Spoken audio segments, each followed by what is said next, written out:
The storm had raged for 2 days without mercy, clawing at the Bitterroot Mountains with howling winds and blinding snow. It was a kind of storm that buried more than just a land. It buried memories, hope, entire lives. Edgar Bellamy trudged through the drifts, his buffalo hide coat pulled tight against the cold that bit at his skin and soul. At 37, he was still strong, but loss had carved lines into his face that no mirror could show. Since Maria's death, the cabin above Elk River had echoed with silence, the kind of silence that filled every corner with ghosts. He hadn't meant to be out in the storm, but Smokey, his sorrel gelding, had broken free during the night. The horse was more than just a mount. Smokey was the last thread that tied Edgar to the life he once had, the life he'd shared with Maria. So, against reason, Edgar followed the half-buried tracks west, down into a ravine where the wind funneled to the pines like a pack of wolves. At first, he saw only Smokey's hoofprints, weaving off course toward the river. Then something else, lighter tracks, too small for a man, too smooth for boots. Barefoot, his breath caught, frost burning in his lungs. Who in God's name would be barefoot in this storm? He followed the delicate prints through the trees until they led him to a mound of snow at the river bend. Something about it was too even, too still. Heart pounding, Edgar dropped to his knees and brushed the snow away. His gloved hands uncovered a worn mantle woven in faded red and blue, the kind worn by the people of the tribes. Beneath it, a small brown hand, limp and frozen. Then a shoulder, a face, young, far too young, with skin pale from cold, lips blue, hair black as a storm's heart, tangled against her cheeks. Edgar pressed his ear to her chest. A heartbeat, faint but stubborn, without hesitating. He lifted her, she weighed so little, and wrapped the manna tighter, then his coat over that. His whistle split the wind, sharp and familiar. For a moment, only the storm answered. Then a soft nicker. Smokey, appearing between the trees, mane crusted with ice, eyes wide with something like apology. "You damned fool," Edgar muttered. "We'll settle this later." He slung the girl across the saddle, mounted behind, and wrapped his arms around her in the horn, shielding her from the storm as best he could. The cabin loomed through the white, more shadow than structure. Inside, the air was cold but sheltering. He worked quickly, stripping the wet clothes from her fragile body, wrapping her in every blanket he owned, even Maria's, still carrying the faintest memory of lavender. He fed her willow bark tea, one careful sip at a time, watched as the gray in her lips eased the smallest bit. And all the while he whispered, "Stay with me. Don't go." Night passed, the storm howling like a mourning spirit through the cracks. The fire burned low, shadows dancing on the walls. Edgar dozed but never truly slept, the revolver within reach. Then a scream, sharp and raw, tearing through the stillness. She sat upright by the hearth, eyes wild, voice thick with terror in a language he didn't know. Again she cried out, the same word over and over, "Kurak! Kurak!" He raised his hands, voice low and steady. "You're safe. No one's going to hurt you." His tone slowed her panic. She collapsed into sobs, clutching the mantle like armor. He stayed where he was, letting silence and warmth do what words could not. By morning, her eyes watched him with something new, not trust, but a beginning of understanding. When he offered food, she hesitated, then accepted. The storm had eased outside, but inside, something had changed. She was no longer just a lost girl. She was someone. She spoke her name softly, Tainida, dancing flower. There was strength beneath the gentleness. Day by day, she reclaimed pieces of herself, helping gather kindling, stirring stew, watching the fire like it held secrets. Edgar found himself speaking to her in quiet moments, sharing the cabin's small routines, listening when she finally told him what had brought her to the edge of death in the snow. Kurik, a warrior who had demanded her as a bride, a peace offering for her clan. But she had fled, unwilling to be broken, unwilling to be tamed. The storm had saved her as much as it had nearly killed her. And Edgar understood then. This girl was not just running from a man. She was fighting for her soul. The days were slow, filled with waiting and the unspoken knowledge that the past would come looking.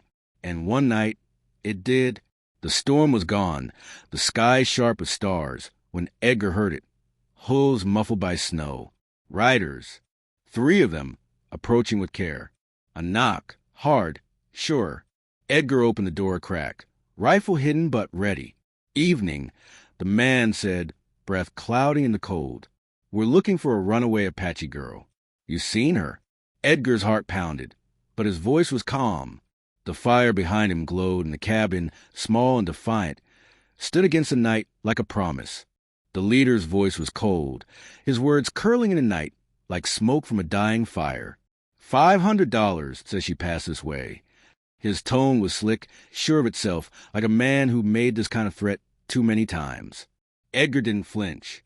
His voice came even and steady, like the land beneath the snow. You heard wrong.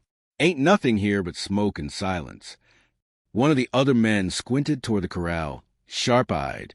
That blanket on your horse. Red river pattern. Apache work. Edgar's heart pounded, but his face stayed still. Traded for it years ago. Like the colors. The third man leaned forward in his saddle, breath misting in the cold. Got any women in there? Edgar's voice was flat as stone. Only ghosts. For a beat, the night held its breath. Then the leader gave a crooked smile. No one could see in the dark. We'll be around. And with that, they turned, their horses' hooves muffled by the snow as they rode back into the blackness. Edgar closed the door, bolting it with hands that trembled despite his steel. He leaned against the wood, chest rising and falling like a sea torn by storm. He waited, listening to the night. When the quiet stretched long enough to hope, he crept back to the window. Nothing but the cold and the trees. He turned. Tyanita sat near the hearth. The mat wrapped around her like a warrior's shroud. The firelight carving strength and defiance into her young face. "They're gone," Edgar whispered.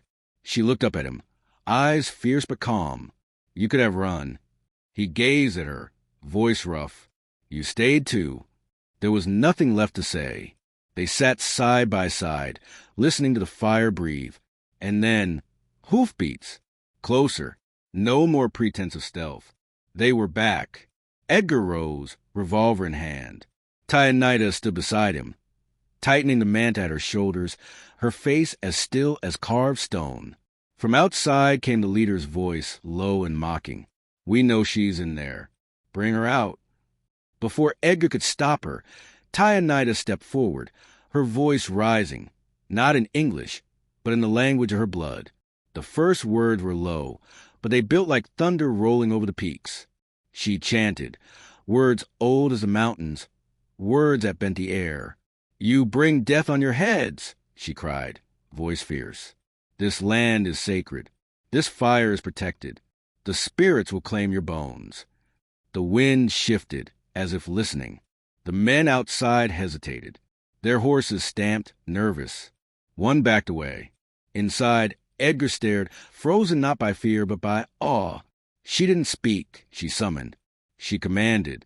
Her voice was storm and stone, her eyes lit with firelight, unblinking. One of the bounty hunters reached for his gun.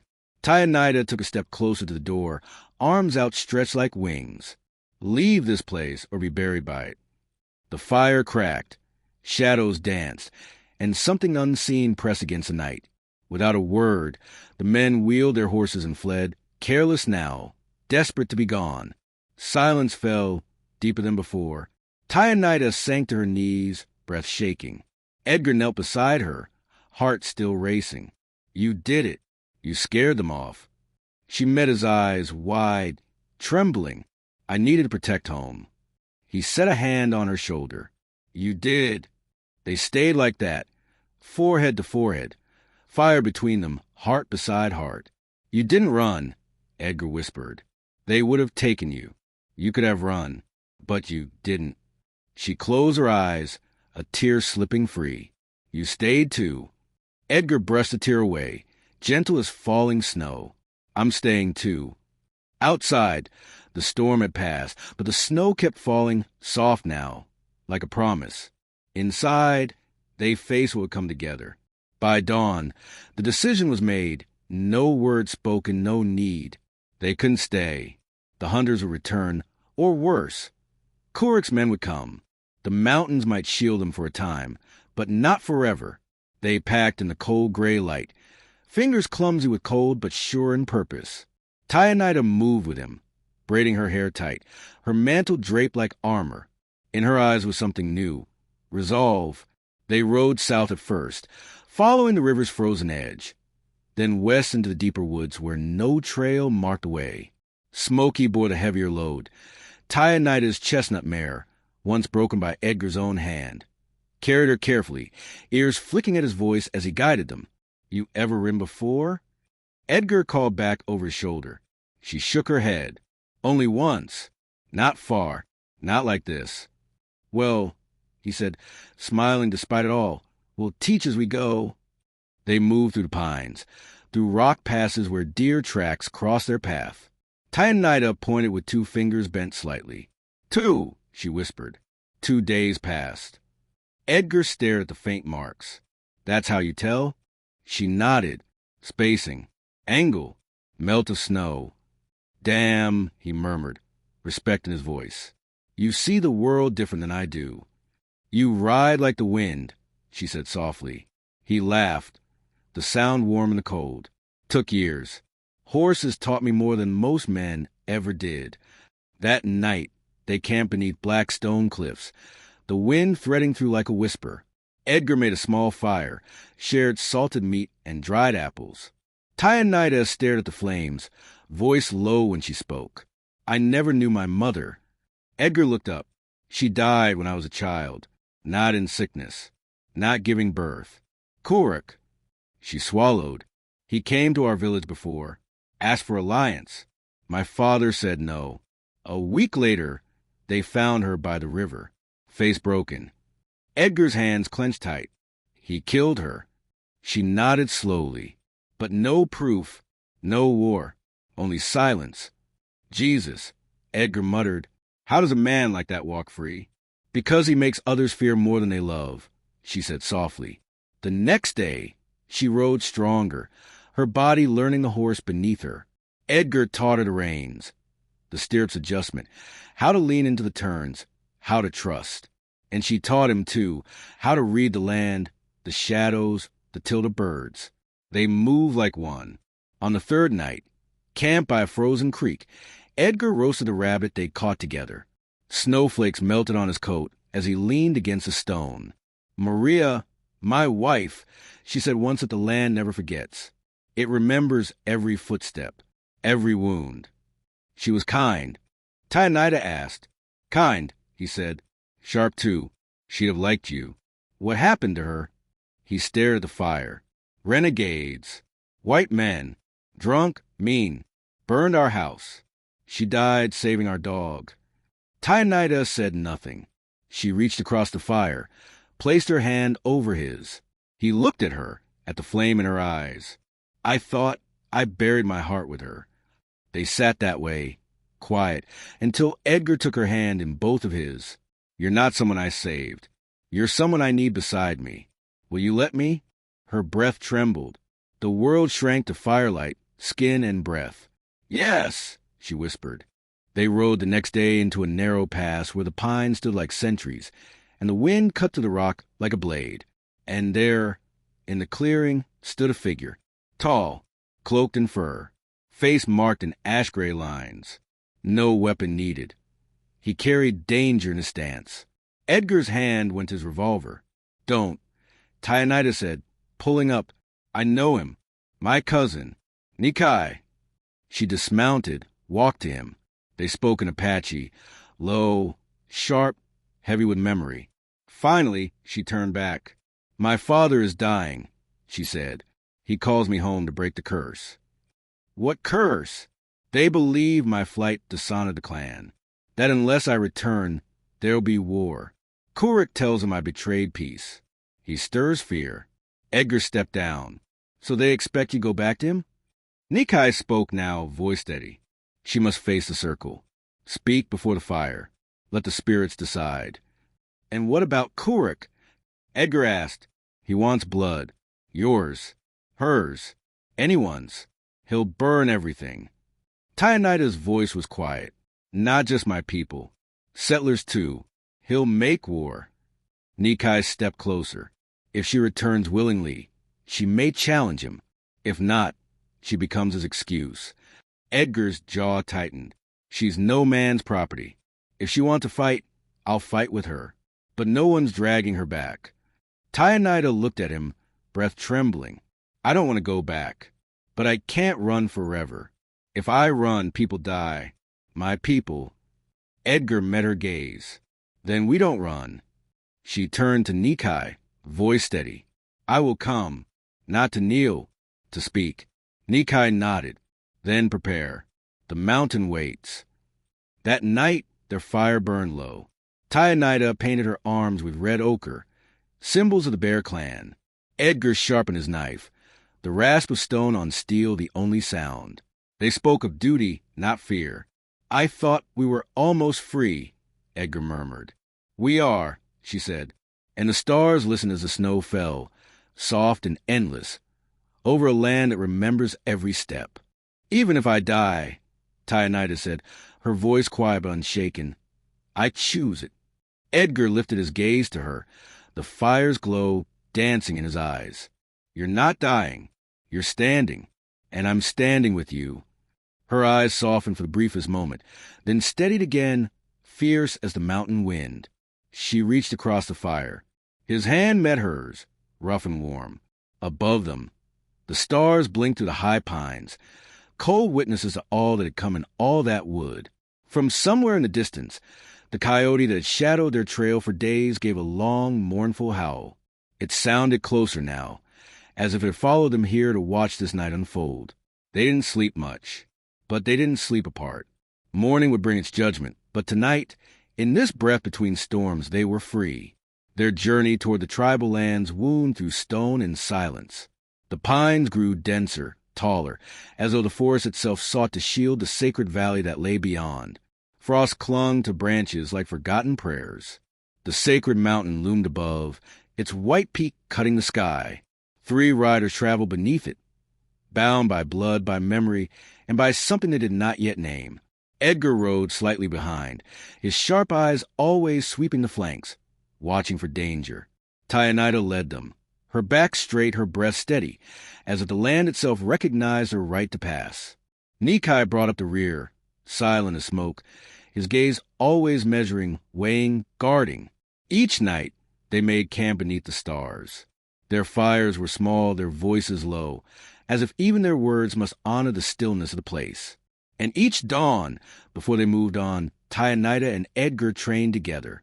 She practiced with the hunting knife Nikai had gifted her. Quick slashes at saplings, clean throws at marked logs.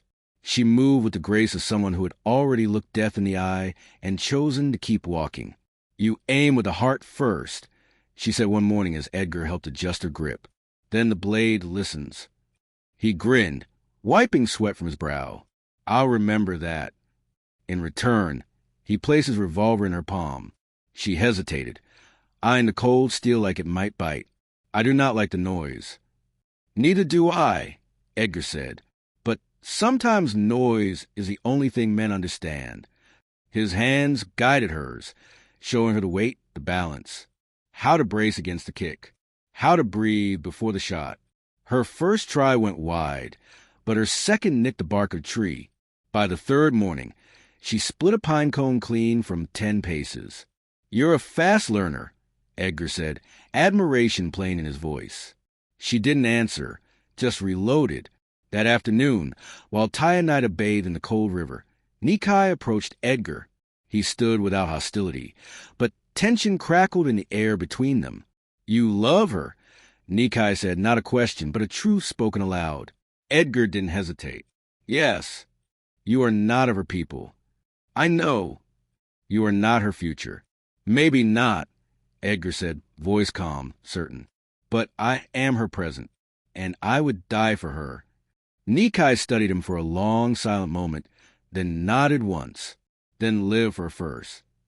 That night, while Tyanida slept wrapped in her manta, Edgar sat apart with his revolver in his lap. He pulled a small carving blade from his pocket, the same one Maria had once used to mend buttons, and began etching letters into the grip of the gun.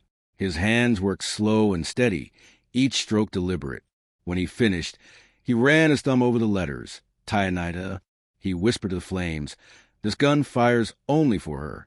Nikai saw the markings at dawn. He said nothing, but his gaze lingered on Edgar's hands longer than before. On the 6th day, they reached the edge of the sacred valley. A ring of standing stones marked the threshold.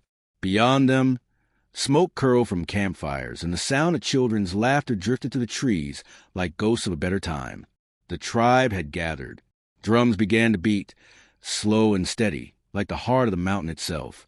Tyanida dismounted and turned to Edgar. I go ahead alone. He opened his mouth to protest, but she raised a hand. If I did not stand on my own feet, I cannot stand at all. He swallowed what he wanted to say and nodded once. She stepped through the stones, into the arms of a waiting elder. Murmurs rippled to the gathered people. Some recognized her. Others stared as if seeing a ghost. Edgar stayed behind with Nikai, watching her shrink into the sea of faces. She walks into the fire, Nikai murmured. And I'll walk in after her, Edgar said. Nikai didn't smile, but he didn't argue. Night fell, and the drums echoed against the mountain walls. Edgar sat at the camp's edge, hand resting on the revolver that now bore her name. His body braced for war, but his heart waited for her return. The council fire blazed high as the elders gathered in a circle of carved stone. Warriors lined the edges, their weapons ready. The valley held its breath. Tyanida stepped into the ring alone. No war paint, no armor. Only her manta tied across her shoulders, her knife at her belt. Her hair was braided with feathers, for mourning and for defiance. Kurik waited, massive and bare-chested despite the cold. Scars crossing his body like trophies. He sneered at her. The lost bride returns. Will you finally kneel and beg forgiveness? Tyanida's voice rang clear. No, I came to speak the truth. A hush fell. My name is Tyanida, daughter of Ulit of the Bear Clan. I was promised without my voice, but I am not silent. I did not run because I was afraid. I ran because I would rather face death in the snow than life in your chains. Kurik laughed, slow and cruel. Chains? I offered you a place of honor. You offered submission, after murdering my mother to punish my father. Gasps rippled through the circle. She lifted her arms, showing faint scars at her wrists. I was tied, dragged, beaten. I escaped because the storm chose mercy. And I returned not to plead, but to expose. Kurik stepped forward, fists clenched. Lies from a frightened girl. I am no girl. I am the blood of the bear. I claim my right. An elder rose. She invokes the fire circle. Kurik smirked. Then let her fight me. Before anyone spoke, a voice cut to the firelight. She won. All eyes turned. Edgar stepped into the circle. His revolver glinted at his side, his scar catching the flame's glow. I challenge in her place. By your laws, a warrior may name their second. Kurik's lip curled. You're no Apache. No, but I am her shield. The elders conferred. Finally, one said, accepted at sunrise to the blood. They gave him until morning. That night, in the shelter of a tent, Tyanida sat beside Edgar. You don't have to do this. I know. People will kill you. Maybe, but he won't take you. She cupped his face, tears shining. I would rather lose a war than lose you. He kissed her brow. Then let's win both. Dawn broke crimson. The ring formed again, tighter now. Warriors lined the circle, breath steaming in the cold. Kurik came fast, brutal. Edgar dodged, but the blade cut his shoulder, blood soaking his shirt. Already tired, white man? Kurik sneered. Edgar said nothing, watching, waiting. When Kurik lunged again, Edgar ducked, kicked, slashed Kurik's thigh. The crowd gasped. Kurik howled, tackled him, hands at his throat. Tyanida's scream tore the air. Edgar's vision dimmed. Then he remembered the river bluff, the rock ledge. He grabbed earth, ash, flung it into Kurik's eyes. Blinded, Kurik roared. Edgar struck with his blade's hilt, dropping the giant where he stood. Silence. It is done, an elder said at last. The Bear clan is not yours. You are exiled.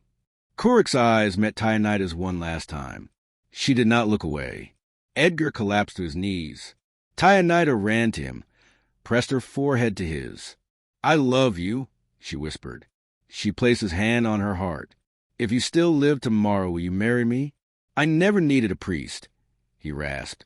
I already know who I belong to. Spring came late, but it came. By the river's bend, Edgar built a cabin with his own hands.